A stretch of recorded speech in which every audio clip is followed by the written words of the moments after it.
Investment কিন্তু একটা subject যে আমি টাকা ইনভেস্ট করব। খেয়াল রাখেন, investment not for 1 month, investment not for 2 months. Investment normally একটা জমি কিনলে আপনি কি ডেলি ডেলি জমি বিক্রি করতে যান মার্কেটে? আপনি যখন গোল্ডে ইনভেস্টমেন্ট করেন, প্রতিদিন সকালে কি আমার মা যে গোল্ড কিনেছে, আমার ওয়াইফ যে গোল্ড কিনেছে, আজকে 80,000 টাকা ভরি হয়েছে, ও কি মার্কেটে গিয়ে বিক্রি করে দিচ্ছে? সো ইনভেস্টমেন্টের জন্য একটা মিনিমাম টাইম লাগে। প্রত্যেক সপ্তাহে লাভ হবে এবং প্রত্যেক মাসে লাভ হবে, এইটা চিন্তা করলে সেটা ইনভেস্টমেন্ট ডেফিনেশনে পড়ে না। প্লিজ আপনাকে সবসময় খেয়াল রাখতে হবে সেফটি, আমার ক্যাপিটাল প্রোটেক্ট করতে হবে, তারপরে আমাকে গ্রো করতে হবে।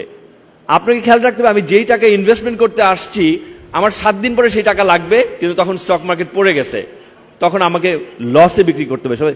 যেই টাকা আপনার লাগবে সেই টাকা কখনো স্টক মার্কেটে নিয়ে আসবেন না।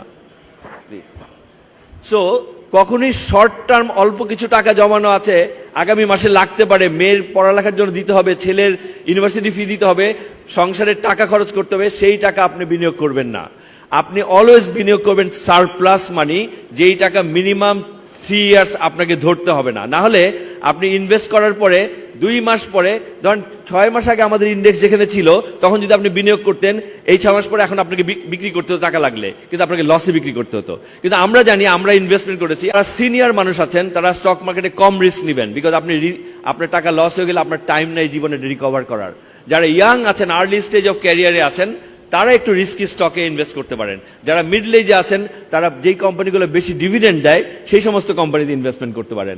আপনার মিনিমাম টাইম হরাইজন, আমি মনে করি, আমার ব্যক্তিগত অভিজ্ঞতা, 3 বছর টাইম হরাইজন না থাকলে ইনভেস্টমেন্টে আসা উচিত না।